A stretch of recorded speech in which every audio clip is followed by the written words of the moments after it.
Well, of course, tomorrow marks the 4th of July, Independence Day. People across the Tri-Cities wanting to celebrate the red, white, and blue. Local firefighters warn, though, that when dealing with fireworks, your celebration can turn into a call to 911 or even a trip to the emergency room, and it can happen in a matter of seconds. Ashley Sharp live this morning with what you need to know before the 4th of July festivities.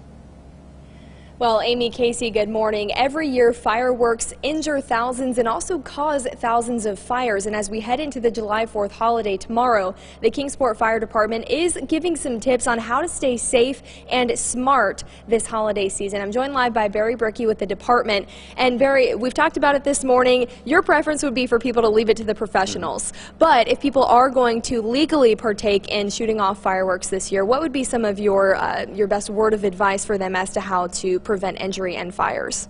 Well, first of all, we don't want children or pets to be injured. We don't want anybody to be injured, but a high percentage of children are injured by fireworks every year. So you need to make sure the kids are far enough away to where they can't be injured by those.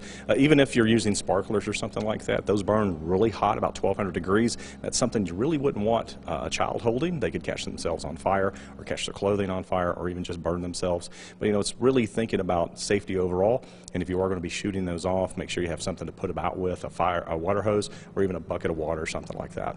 So leave it to the adults, let them handle it if they're going to be doing it. Any other tips, like I know we discussed earlier not picking them up after they've been shot off. What are some other things you should be aware of? Anytime you have one maybe that misfires, you need to douse it with water. Leave it alone because it can go off.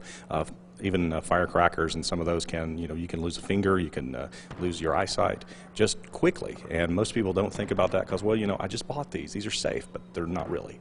And as far as disposing of them, what would be the best way to do that? Well, of course, you do need to douse them and make sure that they're, soak them in water before you would put them in the garbage can or something like that.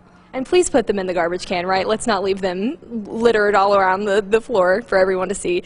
But also, we did talk about, too, there are some other threats. I mean, just grilling close to your house. What are some other things people should be aware of? Because these are the calls that you guys get into the fire department in high volumes this time of year. Oh, yeah. If you're going to be cooking, make sure your grill's in good working order, nice and clean, not underneath the eaves of the house or too close to the house. Stay with it when you're cooking. And also, it looks like it's going to be pretty hot. So, think about hydrating, wear light colored clothing, sunscreen, things like that. And if you feel you're not sweating, start feeling clammy, start getting nauseous, then you might be suffering some heat stroke or something.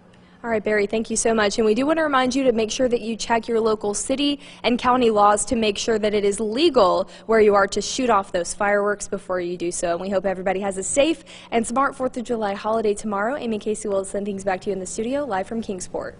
Yeah, and even mentioning sparklers, which is one of those things often thought of as more safe than others with kids. Yeah, it can be one of the most dangerous. Yeah. They burn so hot. Careful. Thank you.